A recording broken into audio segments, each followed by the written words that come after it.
ये चेक करना था कि दादी या नानी सच में बच्चों को अपने बच्चों से ज्यादा प्यार करती है क्या, मतलब मुझे मेरी नानी मेरी मम्मी से ज्यादा प्यार करती है क्या।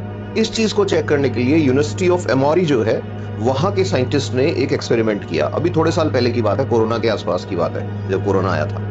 तो उस एक्सपेरिमेंट में उन्होंने क्या किया कि वही जो इलेक्ट्रोड्स लगाते हैं कनेक्ट कर दिए ब्रेन से, और इमोशंस का जो सेंटर था, इस इमोशंस के सेंटर में एक सब सेंटर होता है जिसको इमोशनल एम्पैथी सेंटर बोलते हैं। एम्पैथी और एपैथी दो अलग अलग वर्ड है। एम्पैथी का मतलब किसी के साथ इतना इमोशनल अटैचमेंट होना कि उसकी हर चीज से आपको फर्क पड़े। अपैथी का मतलब ऐसा हो जाना कि चाहे कुछ हो जाए आपको फर्क ही नहीं पड़ रहा। तो इमोशनल एम्पैथी वाला जो सेंटर है उसको कनेक्ट किया इलेक्ट्रोड से। अब हुआ क्या कि बूढ़ी औरत बिठा रखी है, एक दो नहीं, हर एक तरह की, हर एक कंट्री की, हर एक एज की बूढ़ी औरतें उन्होंने बिठाई।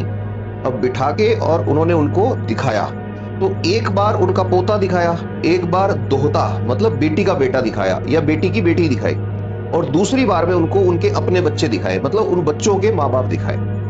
तो हुआ क्या, जैसे ही औरत अपने पोते को देखती है, जैसे ही औरत अपने दोहते को देखती है, तो एकदम से उसके दिमाग में ऐसे फायरिंग स्टार्ट होती है। फायरिंग मतलब emotional empathy centre super activate हो जाता है। उसको फिर मेजर करने के लिए उन्होंने ग्राफ बनाया कि भाई इतनी फायरिंग हो रही है। फिर उसी औरत ने अपने बच्चों को देखा, अपने वालों को देखा, तो बस ऐसे जैसे फुस पटाखे नहीं चलते, थोड़े थोड़े ऐसे चल रहे हैं। तो फिर उस ग्राफ को कंपेयर किया तो पता लगा ये पैटर्न हर दुनिया के, हर देश की, हर तरह की, हर सोसाइटी की औरतों में कॉमन है, भले कोई अमीर हो भले कोई गरीब हो।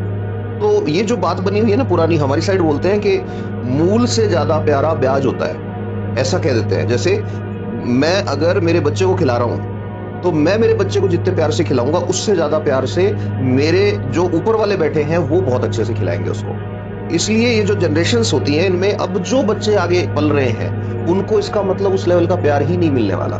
तो देखो कैसे एक चीज साइकोलॉजी की, एक चीज मेडिकल साइंस की सोशियोलॉजी पे असर डाल रही है।